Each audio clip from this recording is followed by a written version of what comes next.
প্রিয় শিক্ষার্থীবৃন্দ, আশা করি তোমরা সকলেই ভালো আছো। আমরা স্ট্রাকচারাল অ্যানালাইসিস অ্যান্ড ডিজাইনের দ্য কলাম অ্যানালজি মেথড সম্পর্কে পড়ছিলাম। ফার্স্ট ক্লাসে আমরা কলাম অ্যানালজি মেথড দিয়ে কিভাবে ফিক্সড এন্ড মোমেন্ট এবং stiffness factor, carry over factor বের করে সেই জিনিসগুলো আমরা দেখেছি। এরই ধারাবাহিকতায় আমরা আরেকটি স্টিফনেস ফ্যাক্টর এবং carry over factor for A beam element with variable moment of inertia, এই টপিক্সটা দিয়ে আমরা দেখব কিভাবে স্টিফনেস ফ্যাক্টর বের করা হয়। তাহলে আমাদের আজকে প্রথম যে টপিক্সটা, এটা হচ্ছে stiffness factor carry over factor for A beam element with variable moment of inertia, অর্থাৎ ভেরিয়েবল মোমেন্ট অফ ইনার্শিয়া বিশিষ্ট একটি বিমের কিভাবে স্টিফনেস ফ্যাক্টর এবং ক্যারি ওভার ফ্যাক্টর বের করে আমরা সেই জিনিসটা এখন দেখব। ধরো ফার্স্ট যদি দেখি, সে দিস ইজ এ বিম, এটা একটা বিম, এটার এ প্রান্ত এবং এটা হচ্ছে বি প্রান্ত। এখানে যে ভ্যালুগুলো আছে এটা হচ্ছে এই পর্যন্ত 1.5 আইসি, এটা হচ্ছে আইসি এবং এটা হচ্ছে 2 আইসি। এই ডিস্টেন্সটা হলো 3 মিটার, এটার ডিস্টেন্স হচ্ছে 6 মিটার, এটার ডিস্টেন্স হচ্ছে 3 মিটার। তো এই ধরনের যদি প্রবলেম আসে তাহলে আমরা এটাকেই বলছি যে beam element with variable moment of inertia. এখানে দেখতেই পাচ্ছ এ বি যে বিম, তার তিনটা part. First part 3 metre 1.5 IC, second part 6 metre IC and third part 3 metre 2 IC. তো আমরা ফার্স্ট যদি অ্যানালগাস কলাম তৈরি করি এই অংশটা, তাহলে দেখো এখানে অ্যানালগাস কলাম তৈরি করলে যেটা হবে, আগে আমাদের যেটা ছিল সরাসরি ইউনিট ছিল, এখন আসলে ইউনিট হবে না, কারণটা আমি ব্যাখ্যা করছি।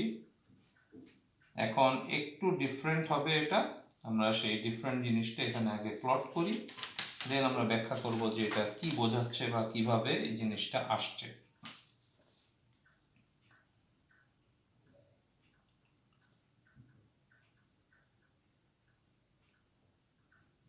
এই তিনটা পার্ট আসলে এখানে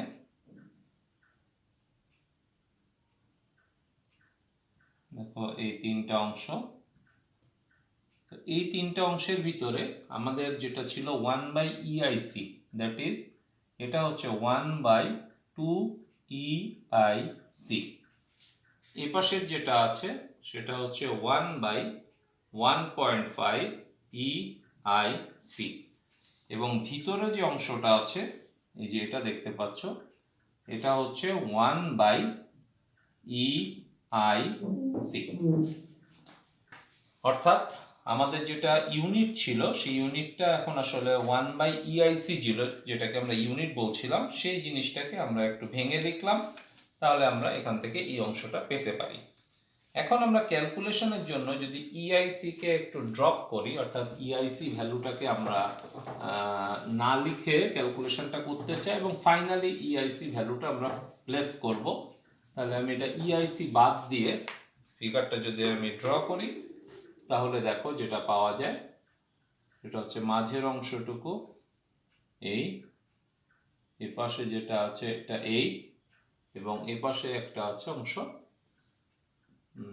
সেটা আমরা এভাবে প্লট করলাম। তো এটা হচ্ছে আমরা 2/3 ইউনিট বলতে পারি, এটা হচ্ছে হাফ ইউনিট 1/2, এবং এই অংশটাকে আমরা 1 বলতে পারি। এই হচ্ছে আমাদের অংশ, অর্থাৎ 2/3, এখানে ইউনিট লেখো, এটা হচ্ছে 1 ইউনিট, এটা হচ্ছে হাফ ইউনিট। অর্থাৎ আমরা ইআইসিটাকে সরিয়ে ফেললাম, ফাইনালি আমরা ইআইসিটাকে প্লেস করব, এই জন্য আমরা ইআইসি যে ভ্যালুটা আছে এটাকে সরিয়ে ফেললাম। তো এবার যদি আমরা এটার এরিয়া বের করতে চাই, অর্থাৎ এই অংশটুকুর এরিয়া, তাহলে দেখো আমরা এটা লিখতে পারি এরিয়া অফ কলাম সেকশন।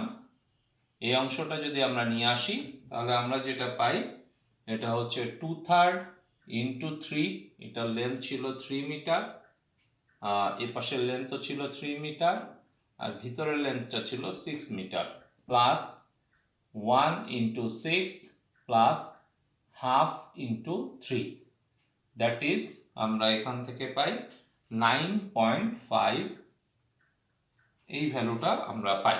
এটার নিচে অবশ্যই ইআইসি ভ্যালুটা আছে, যেটা আমরা এখানে প্লেস করে নিই।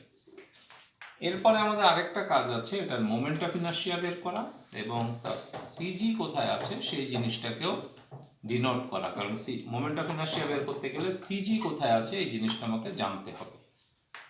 তো এক্স বার যেটা আমরা বলছি, এক্স বার এই এন্ড থেকে যদি আমি ধরি যে সিজিটার অবস্থান, এখান থেকে এক্স বার ডিস্টেন্স দূরে আমি এটা ধরলাম, এই ডিস্টেন্সটা এক্স বার, তাহলে আমি লিখতে পারি এক্স বার সমান সমান 2/3 into 3 into 1.5 plus 6 into 1 into 3 plus 6/2 plus half into 3 into 9 plus 3/2 divided by total area, that is 2/3 into 3 plus 1 into 6 plus half into 3, যেটা ক্যালকুলেট করলে আমরা পাই 5.763, অর্থাৎ এই পাশ থেকে এটার যে ডিস্টেন্স এটা হচ্ছে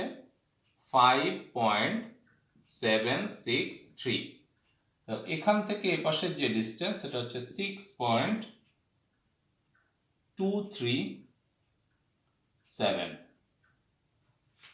তাহলে আমরা দেখো এই অংশটার এরিয়াটা পেলাম এবং সাথে সাথে আমরা এই অংশের যে সেন্ট্রয়েডাল ডিস্টেন্স, এই সেন্ট্রয়েডাল ডিস্টেন্সটা আমরা এখান থেকে পেয়ে গেলাম। এবার আমরা সিজির রেসপেক্টে তার মোমেন্ট অফ ইনার্শিয়া যদি বের করি, সিজির রেসপেক্টে এটাকে আমরা আই জি বলছি, আগে লিখি তারপরে ব্যাখ্যা করব। সেটা হচ্ছে bh³/12, তাহলে 2/3 into 3³ by 12 plus AD square 2/3 into 3 into 5.763 minus 3/2, অর্থাৎ ওটা নিজের সিজি যেখানে আছে এতর square, plus 1 into 6³ by 12 plus 1 into 6, এটা হচ্ছে এরিয়া, ইন্টু ডি স্কোয়ার, সেটা আমরা লিখতে পারি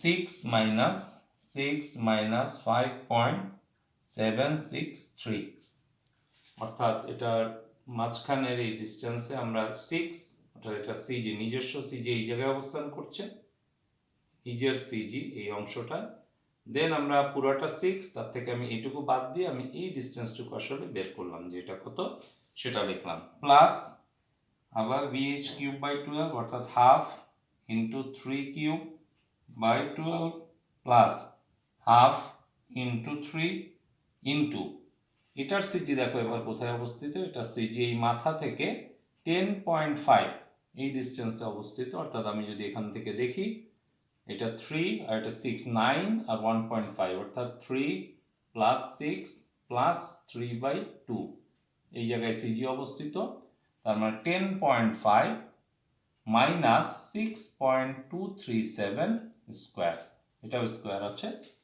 তো এটা বসালে আমি পেয়ে গেলাম যে এটা মোমেন্ট অফ ইনার্শিয়া। এটা ক্যালকুলেট করলে যেটা আসে 90.967, এটা হচ্ছে এই যে অংশটা আছে, আমরা যেই বিমটা ভেরিয়েবল মোমেন্ট অফ ইনার্শিয়া আছে, সেই ভেরিয়েবল মোমেন্ট অফ ইনার্শিয়ার যে বিমটা আছে তার আমি এরিয়া বের করলাম এবং সেন্ট্রয়েডাল যে ডিস্টেন্স আছে সেই ডিস্টেন্সগুলো বের করলাম। তাহলে আমি দেখো এখন এই অংশটুকুকে যদি একটা গ্লান্স আমি লিখতে চাই, তাহলে আমি সরাসরি লিখতে পারি এভাবে যে এরিয়া এ সমান 9.5 by EIC। Next moment of inertia IG সমান সমান 90.967 divided by EIC। আর centroidal distance from A, x bar from A এটা হচ্ছে 5.763 and x bar from B that is 6.237। এই ভ্যালুগুলো আমরা একটু আগে যে ক্যালকুলেশন করলাম সেই ক্যালকুলেশন থেকে মূলত আমরা এই চারটা ভ্যালু পেয়েছি, সেই চারটা ভ্যালুকে আমরা এখানে এনলিস্ট করলাম। এবার আমরা প্রবলেমে চলে আসি।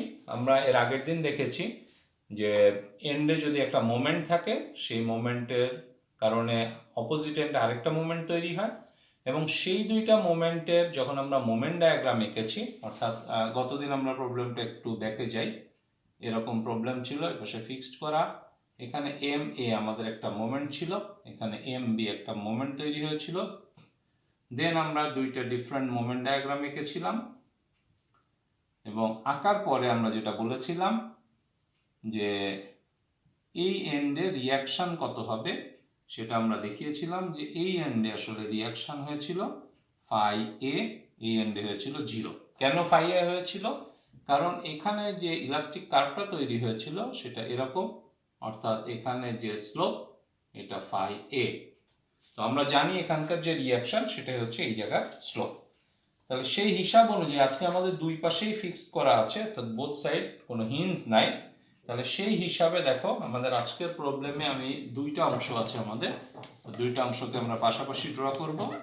ফার্স্ট যে অংশটা আছে সেটা হচ্ছে যে আমি যদি এ পয়েন্টে পাই, this one is phi A, অর্থাৎ আমাদের যে স্লোপের ভ্যালুটা এটাকে যদি আমি ট্রান্সফার করি, সিজি যে পয়েন্টটা ছিল আমরা জি বললাম যেখানে, সেখানে যদি ট্রান্সফার করি তাহলে আমি পাই এরকম একটা ভ্যালু ফাই এ, এবং এটা যেহেতু এদিকে ঘোরাচ্ছে তাহলে একটা মোমেন্ট আমি পাই এ ধরনের, যার ভ্যালু হচ্ছে 5.7635 এ, এই ভ্যালুটা আমরা পাই। তো এখানে থেকে আমরা যদি ক্যালকুলেট করি স্টিফনেস ফ্যাক্টর এস এ, আমরা এখানে ক্যালকুলেট করতে চাচ্ছি for stiffness factor S A পয়েন্টের স্টিফনেস ফ্যাক্টর সম্পর্কে আমরা ক্যালকুলেশন করব। তো আমরা জানি M A equals to S A phi A, অর্থাৎ pressure at A, pressure at A. তো প্রেশার অ্যাট এ মানে P by A plus minus MC over I. তো এটা হবে তাহলে আমার phi A divide by 9.5 by EIC. Then আমাকে দেখতে হবে এ প্রান্তে এটার জন্য যে মোমেন্ট আছে, দেখো এটা হচ্ছে পজিটিভ মোমেন্ট, তাহলে আমি এখানে প্লেস করলাম পজিটিভ। মোমেন্টের ভ্যালু হচ্ছে 5.763 এ ইন্টু ডিস্টেন্স, এটা হচ্ছে 5.763 divide by I value 90.967 divide by EIC. এখান থেকে যদি আমি সম্পূর্ণটা ক্যালকুলেট করি তাহলে যেটা আসে দেখো সেটা হচ্ছে আমাদের ভ্যালুগুলো যদি আমি অ্যাকোমোডেট করে নিই, ইআইসি বাই এল ফাই এ এটাকে যদি আমরা কমন নিয়ে নিই,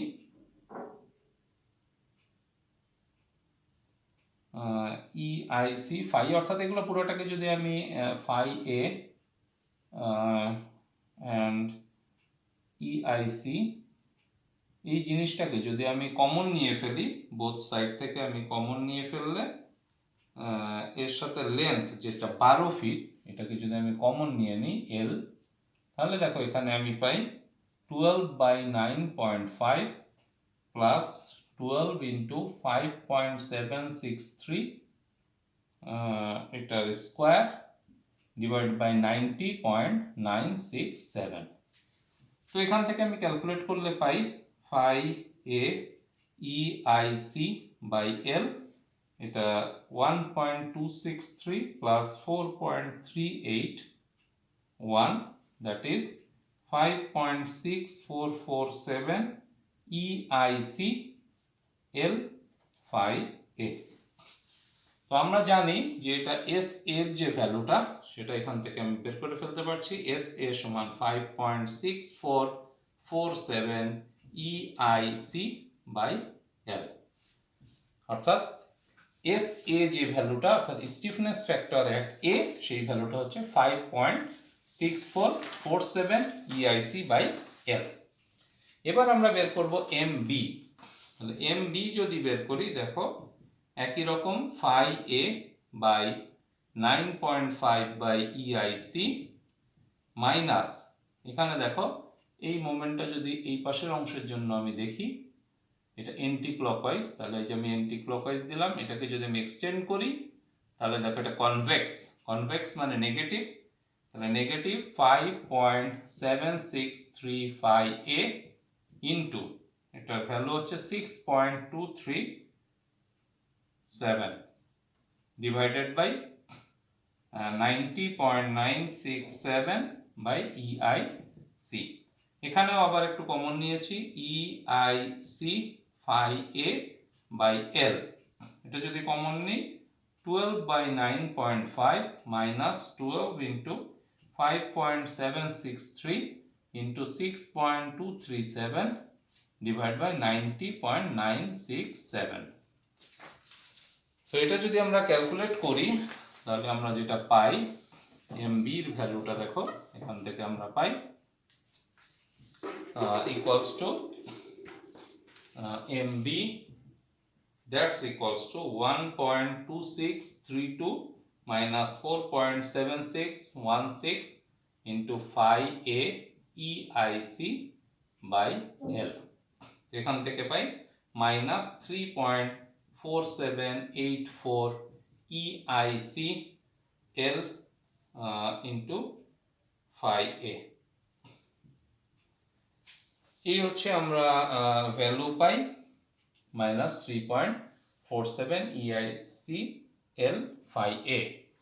তো এখানে দেখো আমরা স্টিফনেস ফ্যাক্টর এস এ এই জিনিসটা বের করলাম।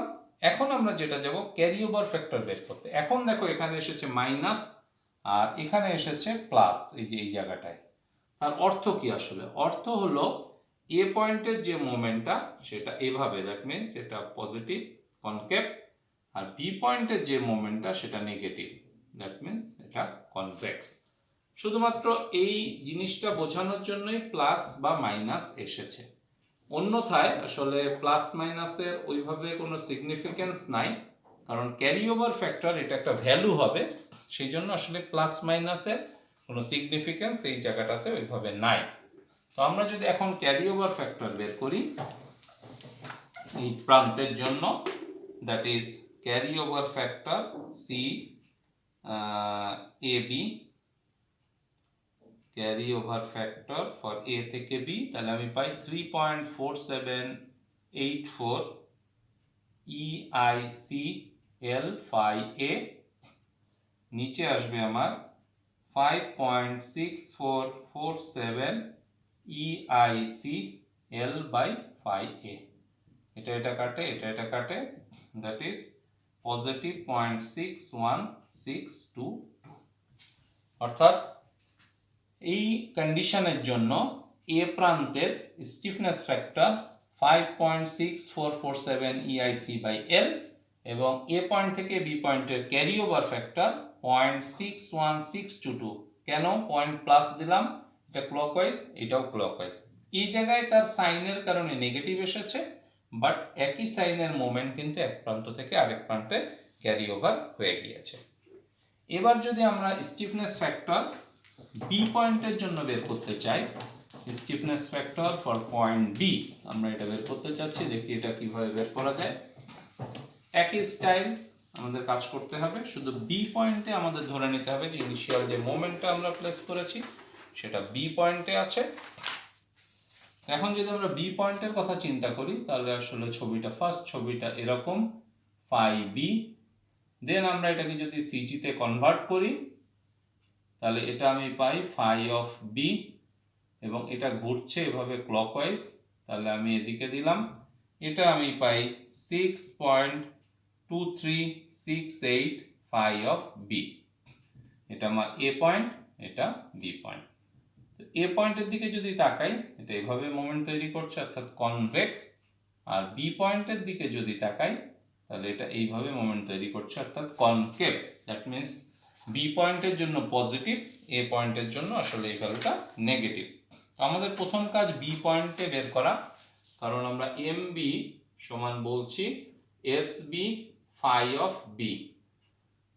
তো আমরা যদি এখানে এটা দেখি, অর্থাৎ pressure at B, pressure at B, তো আমরা যদি এখন বসাই তাহলে হচ্ছে phi B divide by 9.5 by EIC, then minus, আমরা এখানে যেহেতু কনভেক্স তৈরি হয়েছে, সরি বি পয়েন্ট এই পাশেরটা কনকেভ তৈরি হয়েছে, তাহলে plus 6.23685 B into 6.2368 divide by I value 90.967 by EIC. এখানে আমরা যদি কমন নিই EIC phi B by L, এটা কমন নিলে এখানে পাই 12/9.5 প্লাস 12 ইন্টু 6.2368 এর স্কোয়ার ডিভাইডেড বাই 90.967। দেন এখান থেকে আমরা ক্যালকুলেট করলে আমাদের আসে 1.2632 plus 5.1312 into EIC phi B by L, that is 6.3944 EIC by L phi B. অর্থাৎ আমাদের স্টিফনেস ফ্যাক্টর এখান থেকে বের হয়ে গেল এস বি সমান 6.3944 ইআইসি বাই এল। আমরা পেয়ে গেলাম স্টিফনেস ফ্যাক্টর এস বি, সেই ভ্যালুটা আমরা এখান থেকে পাই এবং এটা এই ভ্যালু আসে। এবার আমরা বের করব এস এ। তো এস এ মানে এ প্রান্তের ভ্যালুটা আমাদের বের হবে। তো এ প্রান্তে আমরা যদি লিখি এস এ, তাহলে দেখো এম এ, সরি আমরা এস এ বের করবো না, M A pressure at A, অর্থাৎ এ পয়েন্টের প্রেসার সেটা আমরা বের করব, that is 5 by B by 9.5 by EIC minus, এখানে যেহেতু কনভেক্স হচ্ছে minus 6.23685 B into 5.7632 divided by 90.967 by EIC, that is আমরা যদি কমন নিই EIC phi B by L, এটা যদি কমন নিই তাহলে আসে 12/9.5 minus 12 into 6.2368 into 5.7632 divide by 90.967। এখান থেকে আসে EIC phi B by L, এটা আসে আমাদের ইন্টু মাইনাস আসে 3.4784, that is minus 3.4784 EIC phi B by L. অর্থাৎ এক্ষেত্রে দেখো একটা মাইনাস এবং একটা প্লাস, এ পয়েন্টে আছে মাইনাস, তার মানে এই মোমেন্টটা এরকম আসবে, আর বি পয়েন্টে আছে প্লাস, তাহলে এই মোমেন্টটা এভাবে আসবে। এক্ষেত্রেও দেখো এটা এন্টি ক্লকওয়াইজ এবং এটাও কিন্তু এন্টি ক্লকওয়াইজ, তার মানে এই দুইটা যে ডিস্ট্রিবিউশন ক্যারি ওভার হচ্ছে, ক্যারি ওভারে কিন্তু সেম সাইন সে রাখছে, কিন্তু আমাদের এখানে ক্যালকুলেশনের ক্ষেত্রে আমরা যে সাইনটা ধরেছিলাম সেই সাইন অনুযায়ী এই ভ্যালুটা আসছে। এবার আমরা যদি ক্যারি ওভার ফ্যাক্টর বের করি, তাহলে এক প্রান্ত থেকে আরেক প্রান্তে কতটুকু ক্যারি ওভার করবে সেই ফ্যাক্টরটা যদি আমরা দেখি, that is carry over factor B to A, তাহলে আমি পাই plus 3.4784 EIC phi B by L, then divided by 6.3944 EIC phi B by L. তো দেখো এল এল কাটে, এই অংশটা কাটে, এখান থেকে আমি পাই 0.5439 অর্থাৎ বি পয়েন্ট থেকে যে মোমেন্টটা এ পয়েন্টের দিকে যাবে সেটা রেশিও 0.5439, অর্থাৎ অ্যারাউন্ড 54% মোমেন্ট বি থেকে এর দিকে যাবে, ওয়ারাস এ থেকে বির দিকে আসবে 61% মোমেন্ট। তাহলে আমরা দেখো এতক্ষণ যে জিনিসটা দেখলাম সেটা হচ্ছে স্টিফনেস ফ্যাক্টর এবং ক্যারি ওভার ফ্যাক্টর, এটা বের করা আমরা শিখলাম for a beam with variable moment of inertia. এবার আমরা একটা প্রবলেমে যাব, যেই প্রবলেমে একটা বিম আছে, যেই বিমটা আসলে ভেরিয়েবল মোমেন্ট অফ ইনার্শিয়া এবং বেশ কিছু লোডিং দেওয়া আছে, সেই লোডিং থেকে কিভাবে এন্ড মোমেন্ট বের করে সেই জিনিসটা আমরা দেখব।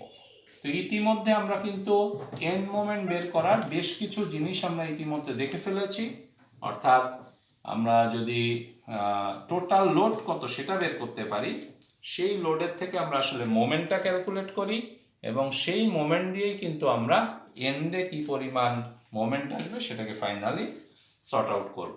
তো প্রথমে আমরা প্রবলেমটার ছবি আঁকি। এ ধরনের একটা বিম আছে, এপাশে ফিক্সড করা এবং এপাশেও ফিক্সড করা, এটার উপরে একটা ইউনিফর্মলি ডিস্ট্রিবিউটেড লোড আছে। প্রথমে এই লোডিংটার অ্যামাউন্ট দেওয়া আছে 72 kilonewton per metre, 72 kilonewton per metre. এরপরে এখানে মোমেন্ট অফ ইনার্শিয়া ভেরিয়েবল, ফলে এটা এভাবে দেওয়া আছে, এটা হচ্ছে 3 মিটার, এটাও 3 মিটার, ভিতরে আছে 6 মিটার। মোমেন্ট অফ ইনার্শিয়াগুলো দেওয়া আছে, এটা হচ্ছে 1.5 আইসি, এখানে যেটা দেওয়া আছে এটা হচ্ছে আই অফ সি, অ্যান্ড এটা দেওয়া আছে 2 আইসি। এবার দেখো এখানে একটা কনসেন্ট্রেটেড লোড আছে যেটার পরিমাণ 240 কিলোনিউটন, 240 কিলোনিউটন। এই জিনিসটা এখান থেকে এন্ড থেকে 4 মিটার দূরে আছে, 4 মিটার দূরে আছে। এটা হচ্ছে এ, এটা হচ্ছে বি। এখন যেটা বলা আছে যে এই প্রবলেমটাকে সলভ করতে বলা হয়েছে by using column analogy method. তো কলাম অ্যানালজি মেথডের প্রথম যে কাজটা সেটা হচ্ছে যে ইউনিট উইডথের কলামকে আগে তৈরি করা এবং সেই কলামের সিজি, সেই কলামের এরিয়া এবং সেই কলামের মোমেন্ট অফ ইনার্শিয়া, এই তিনটা জিনিস ক্যালকুলেট করা। এটাই হচ্ছে আমাদের কলাম অ্যানালজি মেথডের প্রথম কাজ। তো আমরা সেটা যদি দেখি, কলাম অ্যানালজি মেথডের প্রথম যে অংশটা একটু আগেই আমরা করেছি, সেই অনুযায়ী জন্য আমি অত ডিটেলসে যাব না। আমাদের ভিতরের যে অংশটা ছিল, দেখো এখান থেকে এটা ছিল মোটা 1, দেন এ পাশে ছিল আমাদের 1/2 আর এ পাশে ছিল 2/3। এই হচ্ছে আমাদের ভ্যালু ছিল 2/3, এখানে হচ্ছে 1/2 আর এটা ছিল 1। এই তো এটা আমরা বের করেছি, যেহেতু বের করেছি সরাসরি লিখবো, অর্থাৎ এরিয়া যেটা সেটা আমাদের এসেছে 9.5, এরপরে এক্স বার যেটা সেটা এসেছে 5.763 এই এন্ড থেকে, অর্থাৎ এরকম একটা জায়গায় আমাদের সিজি, সেটার ডিস্টেন্স এখান থেকে দেওয়া আছে, এই পাশ থেকে বলা আছে 5.763 এবং অপোজিট যে এন্ড আছে সেখান থেকে 6.237 এটা দেওয়া আছে। এখানে আমরা মোমেন্ট অফ ইনার্শিয়া বের করেছি আই জি, এই ভ্যালুটা আমাদের এসেছে 90.967, 90.967। এগুলো ছিল আমাদের সেকশন প্রপার্টি, অর্থাৎ এই যে অ্যানালগাস কলাম, সেই অ্যানালগাস কলামের সেকশন প্রপার্টি। তো আমরা সেই সেকশন প্রপার্টিটা আগে ডিটেলস দেখিয়েছি, এই জন্য আর এখন দেখাচ্ছি না। তো আমাদের নিশ্চয়ই মনে আছে যে এন্ড মোমেন্ট যে ভ্যালুটা, মোমেন্ট সমান সমান M S minus M I, অর্থাৎ টোটাল মোমেন্ট যে কোনো জায়গায় সেটা হবে স্ট্যাটিক্যালি ডিটারমিনেট স্ট্রাকচারের যে মোমেন্ট এবং আই হচ্ছে ইনডিটারমিনেট স্ট্রাকচারের মোমেন্ট। আই ভ্যালুটা মূলত আসে, এই যে আই ভ্যালুটা সেটা আসে মূলত P/A প্লাস মাইনাস MC/I। এই সূত্র থেকে এটা আসে, আর এটা স্ট্যাটিক্যালি ডিটারমিনেট স্ট্রাকচার থেকে আসবে। এই দুইটার অ্যালজেব্রিক সাম করলে আমরা এন্ডের মোমেন্ট কত সেই মোমেন্টটা আমরা এখান থেকে পেতে পারবো। তো আমরা যদি প্রবলেমটা সলভের দিকে যাই, প্রথম কাজ হলো আমাকে স্ট্যাটিক্যালি ডিটারমিনেট একটা বিমে এটাকে পরিণত করা। তো আমরা এটা বিভিন্ন দুইভাবে করতে পারি। একটা হচ্ছে আমরা এটাকে হিঞ্জ কল্পনা করে করতে পারি, আরেকটা হচ্ছে ফিক্সড, তো ক্যান্টিলিভার বিমের মতো চিন্তা করতে পারি। তো আমি এই বইয়ের মধ্যে এখানে দুইভাবেই করা আছে। তো আমি মূলত তোমাদের হিঞ্জ যেটা আছে, দুই পাশে হিঞ্জ দিয়ে আমি সেই অংশটা দেখাচ্ছি, তোমরা ক্যান্টিলিভার বিম করে সেই জিনিসটা প্র্যাকটিস করবে। তো আমরা প্রথমে যদি হিঞ্জে দেখি যে বোথ সাইড হিঞ্জ করা, তাহলে এই ইউনিফর্মলি ডিস্ট্রিবিউটেড লোডের জন্য আমরা বুঝতে পারছি যে আমাদের একটা মোমেন্ট ডায়াগ্রাম আসবে। সেই মোমেন্ট ডায়াগ্রামটা হবে এক্স্যাক্টলি এই ধরনের, এবং টপের যে মোমেন্টটা, এই যে এই জায়গার যে মোমেন্টটা, এটা ডেফিনেটলি আমরা জানি WL²/8, অথবা আমরা এভাবেও চিন্তা করতে পারি, এটা লোড ছিল, তাহলে এখানে আমার লোড আছে 72 কিলোনিউটন, আর এদিকে আছে 12 মিটার। তো 12 মিটারের হিসাব করে আমি রিয়াকশনটা বের করতে পারি, দেন এখান থেকে 6 মিটার দূরে আমি গুণ করতে পারি, অর্থাৎ 72 into 12 divided by 72 into 12 divided by 2, এই অর্ধেক এখানে আসে রিয়াকশন, দেন ইন্টু 6। এটা দিয়ে যদি আমরা ক্যালকুলেট করি তাহলে আমরা দেখো এটা পাই, এই ভ্যালুটা 1296, 1296। আমরা যে ভ্যালুটা পাই এটা হচ্ছে 1296। ঠিক একইভাবে যদি আমি এই জায়গার ভ্যালুটা চাই এখান থেকে 3 মিটারে, তাহলে এখানে দেখো আমি যে ভ্যালুটা পাই এবং এখানে যে ভ্যালুটা পাই, এগুলো খুব সহজেই বের করা যায়। 3 মিটার হলে আমি 3 দিয়ে মাল্টিপ্লাই করব ভ্যালুটাকে, অর্থাৎ এই রিয়াকশনটাকে, ইন্টু এম, অর্থাৎ এম সমান সমান আমি এখানে যেটা করব reaction into 3 minus 72 into 3 into 3/2। এটা করলে দেখা যাবে আমি এই জায়গার মোমেন্টটা পাবো, এই জায়গার মোমেন্টটা আসে 976, এরপরে 972, এবং ঠিক একইভাবে এপাশের যে মোমেন্টটা আসে এটাও আসে 972। তাহলে দেখো ইনিশিয়াল যে মোমেন্ট ডায়াগ্রাম, সেই মোমেন্ট ডায়াগ্রামগুলো আমরা পেয়ে গেলাম।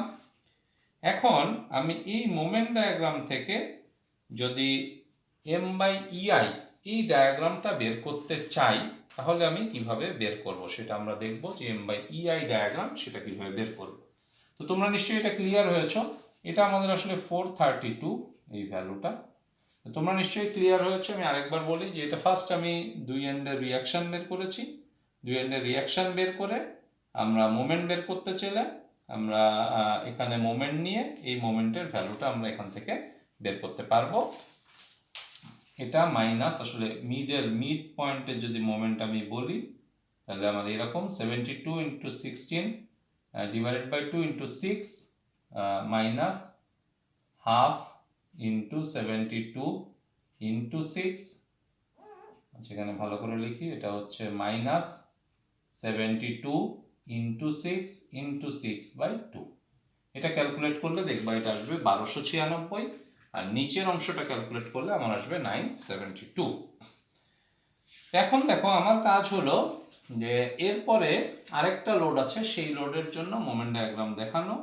তো আরেকটা যে লোড আছে সেটা এরকম, এই যে এখানে 240 লোড আছে, তো আমি জানি যে এখানে এই পিকটা তৈরি হবে। তো এই লোডটা আমি দেখো এই ধরনের একটা মোমেন্ট ডায়াগ্রাম আসবে। তো আমরা 240-র জন্য লোডটা ব্যবহার করে, অর্থাৎ এই পাশে রিয়াকশন কত সেটাও বের করতে পারবো, এবং সেই রিয়াকশন দিয়ে যদি আমরা মোমেন্ট ডায়াগ্রাম আঁকি তাহলে দেখবা এখানে আসে 640 কিলোনিউটন, এই ধরনের একটা ভ্যালু আমাদের এখানে আসে। এবং এইখানে এই 3 ফিটে যে ডটেড লাইন আমরা দিই, তাহলে এখানে যে ভ্যালুটা আসে সেটা হচ্ছে 480, অ্যাজ ওয়েল অ্যাজ এ পাশে যে 3 মিটারে যেটা আছে সেটা হচ্ছে আমাদের আসে 240। এই হচ্ছে আমাদের মূল ভ্যালু যেগুলো আছে, অর্থাৎ বেসিক ডিটারমিনেন্ট স্ট্রাকচার হিসাবে যদি কনসিডার করলে এই ধরনের মোমেন্ট ডায়াগ্রাম আসে।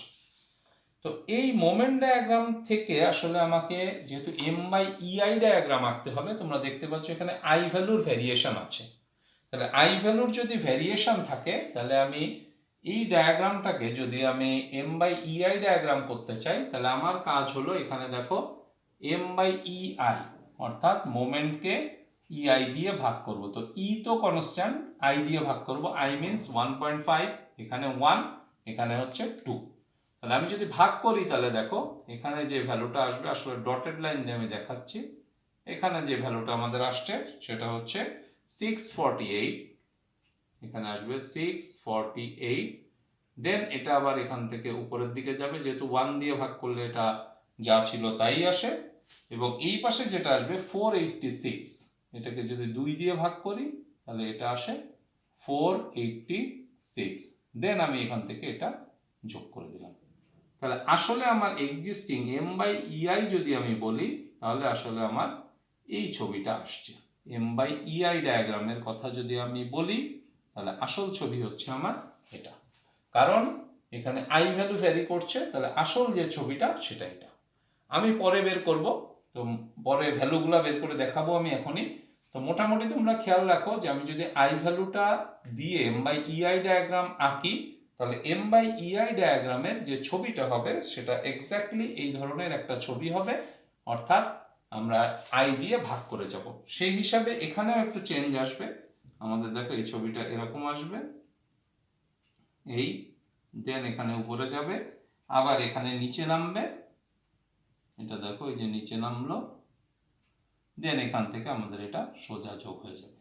তো এই ভ্যালুগুলো যদি আমরা বসাই, এটা আসবে 320, অর্থাৎ তুমি 1.5 দিয়ে ভাগ করবে আর এখানে 2 দিয়ে ভাগ করবে, তার মানে 120। তাহলে আমাদের মূল যে মোমেন্ট ডায়াগ্রাম সেটা হচ্ছে এই অংশটুকু থাকবে আমাদের মূল মোমেন্ট ডায়াগ্রামের ভিতরে। এই যে দেখো এই অংশটুকু আমাদের চলে আসবে।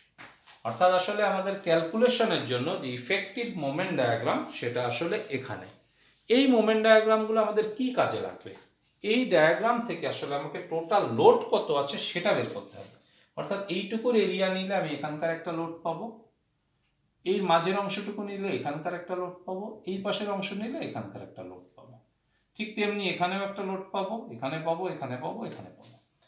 এই লোডগুলা দিয়ে আসলে টোটাল লোড কত কাজ করছে সেটা থাকবে, সেটাকে এরিয়া দিয়ে ভাগ করব, প্লাস ওই লোডের কারণে যে মোমেন্টটা হবে সেই মোমেন্টটাকে নিয়ে আমি ওখান থেকে টোটাল মোমেন্টটা বের করব।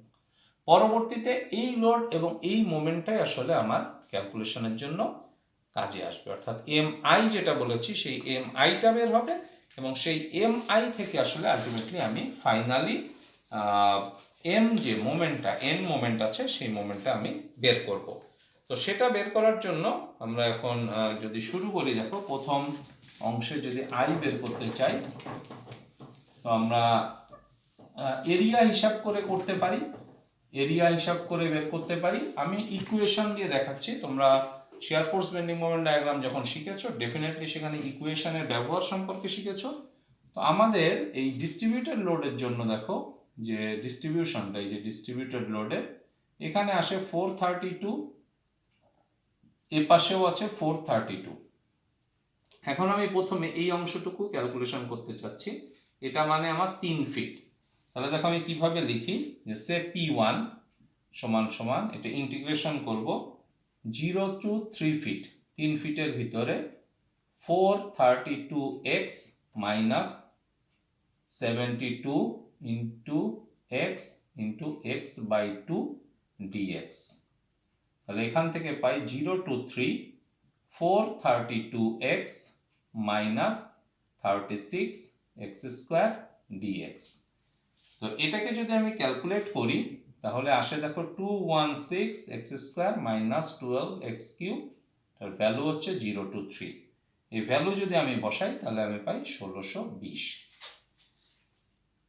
এখন আমি এটা P1 প্রাইম বলবো, কেন বলবো? কারণ 1/ei দিয়ে আমি এখনো ভাগ দিইনি। তাহলে এবার আসবে P1 সমান সমান 1620 ডিভাইডেড বাই, ওখানে ছিল 1.5, এই জন্য 1.5 দিয়ে ভাগ দিলাম, এটা আসে 1080। সিম্পল। দেখো এই যে P1 অর্থাৎ এটার জন্য যে লোডটা, সেই লোডটা আমি পেয়ে গেলাম।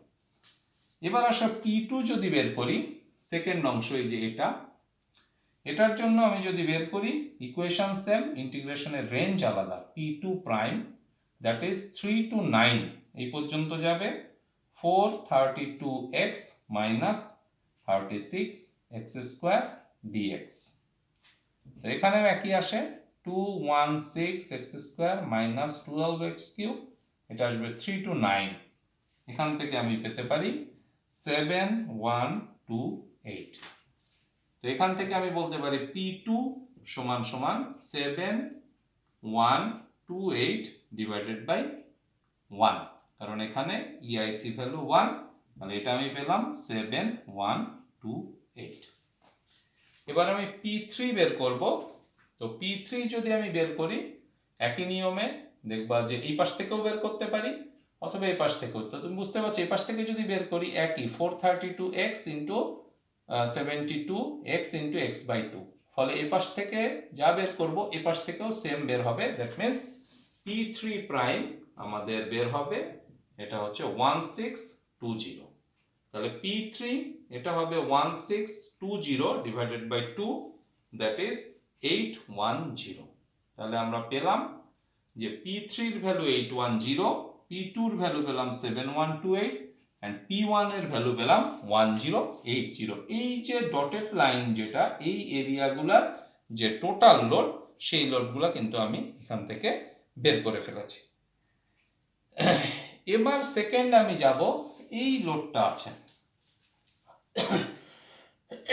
তো এখানে দেখো আমি যেটা করতে চাচ্ছি আমরা লোডগুলাকে একটু ডিফারেন্ট ওয়েতে বের করতে চাচ্ছি, অর্থাৎ সরি এখানে মনে একটু আঁকাতে ভুল হয়েছে। আসলে এখানে তো কোনো ডাউন হয়নি, এটা এখানেই আছে, এখান থেকে এটা নিচে নেমে আসবে। আসলে আমার আঁকাতে একটু ভুল আছে, একটু দেখে নাও। এটা এখানে নিচে যাবে, আমি একটু ভুল করে ফেলেছি। এখানে আসলে পুরাটাই আছে, এখানে তো কমে নেই, যেখানে কমেছে আমি সেখানে শুধুমাত্র দিব। এই যে দেখো অ্যাজ ওয়েল অ্যাজ উপরেও কিন্তু একই অবস্থা। এটা এই ডটেড লাইনটা আর থাকবে না, এটা হচ্ছে পুরোটাই আছে, এটা শুধুমাত্র নেমেছে। দ্যাট মিন্স এই, আর এখানে দেখো এই জিনিসটা আসলে এইটুকু শুধু নেমেছে, এই যে এইটুকু। দ্যাট মিন্স এটা আমাদের পুরো অংশে আছে। তো দেখো আমরা যেটা বললাম আবার খেয়াল করো যে এটা এই জায়গাটা আছে, এইটা আমরা 1.5 দিয়ে ভাগ করলাম, কিন্তু এই পুরো অংশটা কিন্তু একই আছে, তাহলে আমাদের এটা ভাগ করার প্রয়োজন নাই। এই অংশটাও পুরোটা একই আছে, তাহলে এখানেও ভাগ নাই। এখানে এসে ভাগ, এই যে এতটুকু ভাগ, দেন এটা নিচে নেমে গেল এই এতটুকু। ঠিক একইভাবে এখানে প্রথম অংশটায় দেখো এই যে এখানে যে 1.5 পর্যন্ত, তাহলে আমার এই জায়গাটায় ভাগ হয়ে আমার এই অংশটুকু আসলো। এরপরে দেখো এদিকে সব ঠিক আছে, ঠিক ঠিক গেল, এখানে এসে আবার নিচে নেমেছে, তাহলে এই অংশটা এখানে। এখন এটার ক্ষেত্রে আমি যেটা করতে পারি পুরা লোডটা বের করে এটা বাদ দিতে পারি, এটাও বাদ দিতে পারি। দেখি যদি এভাবে করি, কেউ যদি মনে করো এতটুকু এতটুকু করে করব, এটা একটা এরিয়া, এটা আরেকটা এরিয়া, এটা আরেকটা এরিয়া, সেটাও করতে পারো। যেভাবে তোমাদের সুবিধা মনে হয় সেই অনুযায়ী তোমরা কাজটা করতে পারো। তো আমরা যেটা করছি যে পুরাটা বের করব, পুরাটা বের করে দেন আমি বাকি যে অংশগুলো আছে সেটাকে আমি বাদ দিব। তো আমি এখানে ধরেছিলাম এটা p1, এটা ধরেছিলাম p2, এটা ধরেছিলাম p3, এটা ধরছি p4, পুরাটা ধরছি p5, এই ফাঁকা অংশ ধরছি p6। খেয়াল করবা এই দুইটাই ফাঁকা অংশ, এটা এটা, আর এটা দিয়ে আমি পুরাটা বের করব। তাহলে এখন যদি আমি ক্যালকুলেট করি p5, দেখি কি আসে।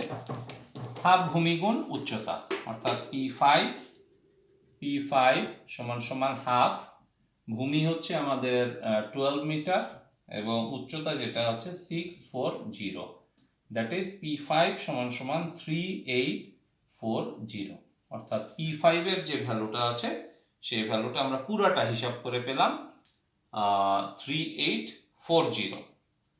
এবার আসো এটার পজিশন কোথায়, এটা কোথায় অবস্থান করছে, এই পুরা বডির যেহেতু আমি বললাম, তাহলে এটা কোথায় অবস্থান করছে। এটা অবস্থান যেটা x bar, location of p5 from left support থেকে p5টা কোথায় অবস্থান করছে আমরা সেটা বের করতে চাই। এটার সূত্রটা হলো 12 plus 4/3, L plus A/3, that is 5.333, অর্থাৎ এই লোডটাই যে পুরাটাকে যদি আমি একসাথে করি তাহলে সেই লোডটা বাম প্রান্ত থেকে 5.333 মিটার এই দূরত্বে অবস্থান করছে। এবার আসো P4, that is half into এটার ভূমি হচ্ছে আমাদের 3 ইন্টু এই যে পার্থক্যটা, এখানে আমার এই যে পার্থক্যটা, অর্থাৎ উপরে ছিল সম্ভবত 480, জিরোটা মুছে গিয়েছে হয়তো, উপরে ছিল আমাদের 480 এটা, আর 320 এটা বাদ দিলে আসে 160। তো 160 যদি আমরা ক্যালকুলেট করি তাহলে এটা আসে 240, অর্থাৎ আমরা P4 পেলাম 240। এটার এক্স বার আমরা বুঝতে পারছি এখান থেকে 1/3 ডিস্টেন্স ধরে, 1/3 মানে 3-এর এটা, অর্থাৎ এক্স বার সমান সমান 1/3 অফ 3, অর্থাৎ এই প্রান্ত থেকে 90 যেখানে, সেখান থেকে 1/3 ডিস্টেন্স ধরে, আর এই পাশ থেকে হলে 2/3, দ্যাট ইজ 1 ফ্রম মিডল, অর্থাৎ এই প্রান্ত থেকে। আর যদি লেফট সাপোর্ট থেকে ধরি তাহলে এটা আছে লেফট যে প্রান্ত, এখান থেকে যদি ধরি তাহলে এটা 2 মিটার দূরে। এটার এরিয়া এবার P5, that is half into 3 into 120, that's equals to 180। এটা P6, P5টা ছিল মাঝেরটা, P6, P6 180, এটা এক্স বার। এই প্রান্ত থেকে যদি আমি ধরি 2/3 অফ 3 সমান সমান 2 মিটার ফ্রম বি প্রান্ত থেকে, আর এটা হচ্ছে মিডল থেকে আসলে। তাহলে দেখো সবগুলা লোডের পরিমাণ আমি পেয়ে গেলাম, এবং সবগুলা লোড কোথায় কোনটা অবস্থান করছে সেই অবস্থানটুকু আমি নিচের যে অংশটা আছে সেই অংশটা আমি বের করে ফেলেছি। উপরের একটা অংশ বাদ আছে, আমরা সেটা দেখছি, আর বাকিগুলো কিন্তু আমরা এখান থেকে বের করে ফেলেছি। তো উপরের যে অংশটা আছে, যে অবস্থানটা, আমরা সেটা দেখতে চাচ্ছি যে এক্স বার আমরা যদি বের করতে চাই এই ভিতরের এই অংশটার জন্য, এক্স বারও আমরা সূত্র দিয়ে বের করতে পারি, তোমরা নিশ্চয়ই জানো। আমি একটা দেখাই আগে। সূত্রের ব্যবহারগুলো কিন্তু আসলে এই জন্যই তোমাদের শেয়ার ফোর্স বেন্ডিং মোমেন্ট ডায়াগ্রামে দেখানো হয়েছে, যাতে তোমরা ইকুয়েশন ব্যবহার করে কাজটা করতে পারো। এক্স বার সমান, আমরা এই মিডলেরটার জন্য করছি, 3 to 9 432x minus 36x square into x divided by total যেটা আছে 7128, that is 144x cube minus 9x4 3 to 9 then 7128, that's equals to 6 metre. অর্থাৎ এই যে মাঝের যে অংশটা, তার সিজিটা বাম প্রান্ত থেকে 6 মিটার দূরত্বে আসলে অবস্থান করছে, বাম প্রান্ত থেকে, অর্থাৎ এই প্রান্ত থেকে 6 মিটার দূরে এটা অবস্থান। এখন এই অংশটার জন্য কি অবস্থা, এই যে এইটা, এই যে এই অংশটা, এই, তো এই অংশটা আমরা জানি 90 যেখান থেকে আছে সেখান থেকে যে এক্স বার আমরা জানি 1/n+2 ইন্টু বি। তো 1/n হচ্ছে আমাদের 2 ডিগ্রি প্লাস 2 ইন্টু বি মানে হচ্ছে 3, তাহলে 3/4, দ্যাট ইজ আমরা পাই 3 ডিভাইডেড বাই 4, অর্থাৎ 1/4 ইন্টু 3। তাহলে আমাদের এই পাশে যেটা আছে, অর্থাৎ 1/n+2 ইন্টু বি, আমরা যে ডাটাটা এখানে পেলাম, একটুখানি আমি এটা একটু দেখে নিই। আমাদের এই অংশটা এসেছে আমাদের, আচ্ছা এই অংশটা আমাদের আসলে এরিয়া দিয়ে আমরা বের করব। এটা দেখো, এটাও একই রকম কায়দা। আমি এখানে একটু ইয়েতে গিয়েছিলাম, যেহেতু এটা ডাউন হয়ে গিয়েছে, এই সম্পর্কে আসলে নাই এখন। দ্যাট ইজ আমরা যদি ফার্স্টেরটার জন্য করি তাহলে এক্স বার সমান সমান 0 to 3 432x minus 36 x square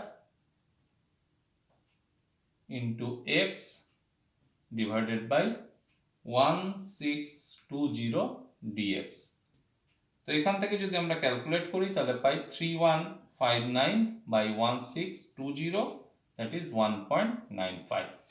এখানে দেখো নিচের যে ভাগটা এটা আসলে তার সিজি, যখন তার এরিয়াটা আমরা বের করেছি সেই এরিয়ায় টোটাল যে এরিয়াটা ছিল সেটার হিসাবেই কিন্তু ভাগটা কিন্তু এমন না যে ভাগটা আমি ইয়ের থেকে করলাম, যে যেটা নেমে এসেছে সেটাকে হিসাবে নিয়ে করলাম। আসলে তো এরিয়ার হিসাবের জন্য এই অংশটুকু আসতেছে, আর তার যে টোটাল লোডটা সেটা আছে। এরিয়াকেও যদি আমি ওইটা দিয়ে ভাগ দিই, নিচেরটাকে ওইটা দিয়ে ভাগ দিব। ক্লিয়ার কিনা? অর্থাৎ এরিয়া যেটা আছে সেখান থেকে যখন বের করব তখন যদি আমি 1.5 দিয়ে ভাগ দিই, নিচেরটাকে 1.5 দিয়ে ভাগ করব, তাহলে কিন্তু ভ্যালুটা সেম চলে আসবে। এই জন্য আমরা আলাদাভাবে দুইটাকে সেপারেট ওয়েতে আমরা আসলে ভাগ দিয়ে দেখাচ্ছি না, আমরা সরাসরি এই জায়গায় আমরা দেখালাম যে এখান থেকে এটা 1.95 m থেকে এই দূরত্বে এই লোডটা অবস্থান করছে। এখন আমরা সবগুলো লোডকে একটা জায়গায় নিয়ে আসবো, দেন আমাদের অবশিষ্ট যে অংশটুকু আছে সেটা আমরা করব। দেখো এক জায়গায় যদি আমি আনি তাহলে আমরা দেখতে পাবো যে লোডগুলা কিভাবে পুরা বিমটার উপরে কাজ করছে। প্রথমে আমাদের যে তিনটা লোড ডিস্ট্রিবিউটেড লোডের জন্য ছিল, সেটা হচ্ছে প্রথমে একটা লোড ছিল এখানে, এবং তারপরে এখানে একটা ছিল ভিতরের লোড, এবং এই এন্ডে ছিল একটা লোড। এই লোডটার নাম P1, এটা ছিল 1080। এরপরে এটা হচ্ছে P2, এই লোডের এটা ছিল 7128, অ্যান্ড থার্ড যে লোড যেটা P3, সে লোডটা ছিল 810। এবং ডিস্টেন্স যদি আমরা দেখি এখান থেকে, তাহলে আমাদের এই ডিস্টেন্সটা ছিল 1.95 মিটার, এবং এ পাশের যে ডিস্টেন্সটা এটাও ছিল 1.95 মিটার, এবং ভিতরের যে ডিস্টেন্সটা 6 মিটার, তাহলে 4.05 মিটার, এ পাশেও 4.05 মিটার। এটা গেল for distributed load. Then second যেটা ছিল কনসেন্ট্রেটেড লোড, সেটার জন্য আমরা যেটা পাই সেটা দেখো, এটা ছিল একেবারে এটা এই জায়গায় এই লোডটা ছিল আমাদের 3840 P5, যেটা এটা ছিল 3840। এপাশে একটা লোড ছিল আমাদের, এটা উপরের দিকে, যেহেতু ওই ফাঁকা অংশে তার মানে এটা আপওয়ার্ড, এবং এপাশেও একটা লোড ছিল, এটাও আপওয়ার্ড। এই লোডটার ভ্যালু হচ্ছে P4 equals to 240, P4 equals to 240, and P6 এই ভ্যালুটা ছিল equals to 180। এবং এখানে যে ডিস্টেন্সগুলো আমরা পেয়েছিলাম সেই ডিস্টেন্সগুলোর মধ্যে এটা ছিল, এটা 2 metre, 3.33 metre, then next one ছিল 4.667 মিটার, অ্যান্ড লাস্ট ওয়ান ছিল 2 মিটার। এই অংশটা ছিল ডিস্ট্রিবিউটেড লোড। পাশে লিখে নাও for distributed load. Distributed loading এর জন্য যেটা ছিল সেটা হচ্ছে এটা, and this one is for concentrated load. Concentrated লোডের জন্য ছিল এই অংশটা। এখন যেহেতু আমরা সবগুলা লোড পেয়ে গেছি, এবার আমরা টোটাল লোডটা বের করব এবং সিজিতে এটাকে অবস্থান করাবো। তো টোটাল লোড আমরা যদি অ্যালজেব্রিক সাম করি, দেখো টোটাল লোড, অর্থাৎ এখানে আমরা লিখতে পারি টোটাল লোড মানে P1 plus P2 plus P3 minus P4 plus P5 minus P6। অর্থাৎ যেগুলো ডাউনওয়ার্ড আছে সেগুলো আমরা প্লাস দিলাম, এবং যেগুলো আপওয়ার্ড আছে সেগুলোকে আমরা মাইনাস দিলাম। তাহলে এখানে যদি আমি লিখি 1080 plus 7128 plus 810 minus 240 plus 3840 minus 180, then equals to 12438 downward, অর্থাৎ এই লোডটা নিচের দিকে কাজ করছে 12,439 1 2 4 3 8 1 2 4 3 8 আমরা এই লোডটা এখানে পেয়ে গেলাম। এবার আমরা আসলে মোমেন্ট বের করব, যে তার সেন্টার পয়েন্ট আছে জি পয়েন্ট, যেটাকে আমরা বলেছিলাম এই জির অ্যাবাউটে আসলে তার মোমেন্ট বের করব। আমরা লিখতে পারি total moment of the loads about centroid, অর্থাৎ এম অফ জি। এটা যদি আমি লিখি তাহলে দেখো প্রথমে লিখতে পারি 1080 into 5.763 minus 1.95 minus 7120 into 0.2368, then minus 810, 6.2368 minus 1.95 minus 240 into 3.7632 plus 3840 into 5.763 minus 5.333, then plus 180 into 4.2368। এখানে টোটাল যদি আমরা ভ্যালু বের করি তাহলে mg সমান সমান আসে 467.70। এটা আসে কাউন্টার ক্লকওয়াইজ। দেখো এখানে যে জিনিসটা আমরা ধরেছিলাম যে সামেশন অফ মোমেন্ট, এখানে কাউন্টার ক্লকওয়াইজ এন্টি ক্লকওয়াইজ যেটা, এটাকে পজিটিভ হিসেবে কনসিডার করা হয়েছে। কিরকম 1080 যে এটা দেখো মোমেন্ট দিচ্ছে এভাবে কাউন্টার ক্লকওয়াইজ। এখান থেকে সিজির যে দূরত্বটা ছিল আমাদের, তোমাদের নিশ্চয়ই খেয়াল আছে যে সিজি যে পয়েন্ট জি 5.732, আর এ পাশে যেটা 6.2367 এই ভ্যালুটা ছিল। তো আমরা এখানে জি পর্যন্ত ডিস্টেন্স 5.763, তার থেকে 1.95 বাদ দিয়েছি, তাহলে এটা পেয়েছি এবং এটা কাউন্টার ক্লকওয়াইজ। এরপরে দেখো 5.732, তার মানে এই দুইটা যোগ করে এটাকে 6 এ চলে গিয়েছে, তার মানে সিজিটা এরকম জায়গায় আছে জি যেটা আমরা বলছি, তাহলে এটা এন্টি ক্লকওয়াইজ না, এবার ক্লকওয়াইজ ঘোরাচ্ছে, এই জন্য আমরা মাইনাস দিলাম এবং এই ডিস্টেন্সটা আমরা বের করে এখানে সরাসরি লিখেছি। দেন এটাও দেখো কাউন্টার ক্লকওয়াইজ ঘোরাচ্ছে, ডিস্টেন্সটা বের করে মাইনাস দিয়েছি। এবার এখানে যদি আমরা খেয়াল করি, এখানে আছে আমাদের এরকম জায়গায় 5.732, তাহলে এটা যদি থাকে তাহলে প্রথমে আমরা এটার জন্য বের করেছি 240 জন্য, এবং এটা দেখো কাউন্টার ক্লকওয়াইজ ঘোরাচ্ছে, এই জন্য আমরা এটা মাইনাস দিয়েছি। দেন এটা দেখো কাউন্টার ক্লকওয়াইজ ঘোরাচ্ছে এই জিনিসটা, এই জন্য আমরা প্লাস দিয়েছি। দেন এটাও কাউন্টার ক্লকওয়াইজ ঘোরাচ্ছে, এই জন্য আমরা এটাকে প্লাস দিয়েছি। তো সর্বমোট আমার এসেছে 467.70, এবং এটা যেহেতু কাউন্টার ক্লকওয়াইজ ঘোরাচ্ছে অর্থাৎ পজিটিভ এসেছে, আর আমি পজিটিভ ধরেছিলাম কাউন্টার ক্লকওয়াইজ, তাহলে আমি এখন এখানে এটা বসিয়ে দিতে পারি যে এখানে দেখো একটা কাউন্টার ক্লকওয়াইজ মোমেন্ট কাজ করবে এবং যেটার ভ্যালু হচ্ছে 467.70। তাহলে আমি একটা লোড বসালাম এবং একটা মোমেন্ট আছে, সেই মোমেন্টটাকে আমি বসিয়ে দিলাম। এবার দেখো এই লোড এবং এই মোমেন্টটাকে আমি এখন মূল ছবিতে বসিয়ে আসলে এম আই যে ভ্যালুগুলো আছে সেই ভ্যালুগুলো বের করব। এম এস অলরেডি আমার ক্যালকুলেটেড, এম এস এর ভ্যালুটা 0, ফলে এম এসটা আমার আর এখানে কোনো ইম্প্যাক্ট আনছে না। তাহলে আমার মেইন যে অংশটা আসলো সেটা দেখো এরকম একটা ফিগার আসছে, এখানে একটা লোড আছে এবং এখানে একটা মোমেন্ট আছে। মোমেন্টের ভ্যালু আসছে আমার 467.70, আর লোডের ভ্যালু আসছে 12438 পি ভ্যালু, আর এটা হচ্ছে এম ভ্যালু পি, আর এটা হচ্ছে এম। এখন খেয়াল করে দেখো পি ভ্যালুটা ডাউনওয়ার্ড ডিরেকশনে আছে, ডাউনওয়ার্ড ডিরেকশনে থাকার মানে এটা টপে কম্প্রেশন এবং বটমে টেনশন তৈরি করছে, টপে compression বটমে tension.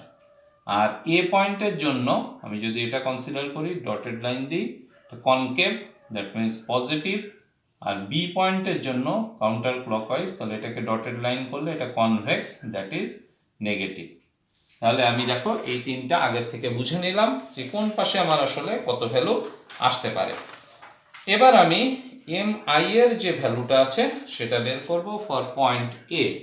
For point A A পয়েন্টের জন্য আমি এম এ ভ্যালুটা বের করতে চাই, অর্থাৎ এম আই ভ্যালুটা আগে বের করতে চাই। এম আই সমান 12438 ডিভাইডেড বাই আমাদের যে এরিয়া এসেছে 9.5, এবং এটা প্রথমেই বলেছি যেহেতু টপে কম্প্রেশন বটমে টেনশন এই জন্য positive, then plus 467.70 into 5.763 divided by 90.967। এখান থেকে আমার ভ্যালুটা আসে প্লাস 1338.89। এখান থেকে এম এ আমাদের মূল যে সূত্র ছিল M S minus M I, তো এম এস এর ভ্যালু 0 মাইনাস 1338.89, দ্যাট ইজ 1338.89। এটা হচ্ছে আমার এম এ যে ভ্যালুটা আছে সেই ভ্যালুটা। এবার আমি যাব ফর পয়েন্ট বি। বি পয়েন্টের জন্য আমাদের যে ভ্যালু আসে সেটা আমরা দেখব এম আই ভ্যালু। তো এম আই সমান সমান এটাও পজিটিভ 12438 বাই 9.5, দেন এটা আসবে মাইনাস, যেহেতু আমি এখানে দেখিয়েছি মাইনাস 467.70 ইন্টু 6.237 ডিভাইডেড বাই 90.967। এটা ক্যালকুলেট করলে আমার আসে প্লাস 1277.19। এবার আমি এম বি এটা সমান লিখতে পারি 0 মাইনাস 1277.19, দ্যাট ইজ মাইনাস 1277.19। এখানে মাইনাসটা বাদ পড়েছে, এখানেও minus, that is M B সমান সমান মাইনাস 1277.19 আর এম এ সমান সমান মাইনাস 1338.89। অর্থাৎ আমাদের যে ফিগারটা ছিল ফার্স্ট, যে ফিগারটা আমরা যেটা নিয়ে আসলে প্রবলেম শুরু করেছিলাম, দেখো এই এখানে ছিল এই অংশ, এই হচ্ছে আমাদের ডিস্ট্রিবিউটেড লোড ছিল, এই কনসেন্ট্রেটেড লোড ছিল, এটা হচ্ছে এ পয়েন্ট, এটা ছিল বি পয়েন্ট। তো দেখা যাচ্ছে যে এ পয়েন্টেও আমাদের নেগেটিভ 1338.89, দ্যাট মিনস এই ধরনের একটা মোমেন্ট আছে, দ্যাট ইজ নেগেটিভ, এবং বি পয়েন্টেও দেখো একটা নেগেটিভ মোমেন্ট, দ্যাট মিনস এটা আছে। তো এ পয়েন্টের যে নেগেটিভ মোমেন্ট সেটার ভ্যালু হচ্ছে, এটাকে আমরা মুছে ফেলে এই জায়গাটুকু, আমরা ছবিটা যেহেতু দেখাতে চাচ্ছি, এখানে আমরা লিখতে পারি 1338.89 আর বি পয়েন্টে যে ভ্যালু এটা হচ্ছে 1277.19। তো এটাই ছিল আমাদের মূল প্রবলেম, অর্থাৎ আমাদের একটা বিম দেওয়া ছিল, আমরা সেই বিমটা থেকে আমরা সলভ করার জন্য কলাম অ্যানালজি মেথডটাকে এখানে চয়েস করেছি, এবং কলাম অ্যানালজি মেথডে আমরা বিমটাকে যেহেতু ভেরিয়েবল ক্রস সেকশন সেই জন্য আমরা মোমেন্ট অফ ইনার্শিয়া, সেই কারণে আমরা তার প্রপার্টিগুলো বের করেছি, সেকশন প্রপার্টি, তার সিজি কোথায় অবস্থিত সেটা বের করেছি। এরপরে ডিস্ট্রিবিউটেড লোডের জন্য আমরা একটা মোমেন্ট ডায়াগ্রাম ড্র করেছি, সেই মোমেন্ট ডায়াগ্রামকে পার্টস করে আমরা সেগুলোর এরিয়া বের করেছি। এরিয়া বের করার পরে তার সিজি কোথায় অবস্থিত সেই জিনিসটাকে আমরা ক্যালকুলেট করে নিয়ে এসেছি। এরপরে আমরা যে কাজটা করেছি, লোডগুলাকে অ্যালজেব্রিক সাম করে দেখেছি যে লোডের ডিরেকশন কোন দিকে, এবং ওই লোড থেকে যে মোমেন্ট আসছে সেটারও অ্যালজেব্রিক সাম করে মোমেন্টটা ক্লকওয়াইজ আর কাউন্টার ক্লকওয়াইজ সেটা আমরা বের করেছি। এরপরে আমরা দেখিয়েছি যে ওই লোডিংয়ের জন্য কিভাবে কম্প্রেশন, কিভাবে টেনশন কোথায় আসছে, এবং মোমেন্টের জন্য এ প্রান্তে কি আসছে, বি প্রান্তে কি আসছে, সেই হিসাব থেকে আমরা এম আই, এম এস তো আমরা আগে বের করেছি দুই প্রান্তেই 0, যেহেতু আমরা নিয়েছি সিম্পলি সাপোর্টেড বিম। তো আমরা জানি যে সিম্পলি সাপোর্টেড বিম যদি হয়, সিম্পলি সাপোর্টেড এই বিম যদি হয়, তো এখানে যদি ডিস্ট্রিবিউটেড লোড থাকে এখানে মোমেন্ট 0, এ পাশেও মোমেন্ট 0, সিম্পলি সাপোর্টেড বিম হলে। এমনকি যদি এখানে একটা কনসেন্ট্রেটেড লোডও আসে আরও একটা, তারপরেও মোমেন্ট এখানে 0, কারণ হিঞ্জ কোনো মোমেন্ট নিতে পারে না, সেই জন্য এম এস ভ্যালুটা অলথ্রো ইজ 0। তাহলে আমার বাকি থাকলো এম আই। যখন আমি এম আইটা বের করেছি P by A plus minus M C over I, সেখান থেকে আমি এম আই বের করেছি for B and M I বের করেছি ফর এ। এবার এই দুইটা সাম করে দিয়েছি, তো মোমেন্ট সমান M S minus M I. তো এম এস যেহেতু 0 মাইনাস এম আই হিসাব করে আমি এই অংশটা এখান থেকে বের করে ফেলেছি। এটাই ছিল আমাদের আজকের পড়ানোর বিষয়। আমরা এখানে দুইটা জিনিস পড়লাম, একটা হচ্ছে stiffness factor and carry over moment for beam having various moment of inertia, সেকশনের ভিন্ন ভিন্ন মোমেন্ট অফ ইনার্শিয়া আছে, এবং একটা বিমের কলাম অ্যানালজি মেথডে কিভাবে সলভ করা যায় ইনডিটারমিনেট বিমকে, সেই জিনিসটা আমরা দেখলাম। আশা করি ক্লাসটা তোমরা বুঝতে পেরেছ। লেকচারটা আরেকটু এলাবোরেটলি দেখবে, পুরোটা পয়েন্টে দেখবে, আশা করি তোমাদের কোনো সমস্যা থাকবে না। তো আজকের ক্লাস আমি এখানে শেষ করছি। ধন্যবাদ সবাইকে।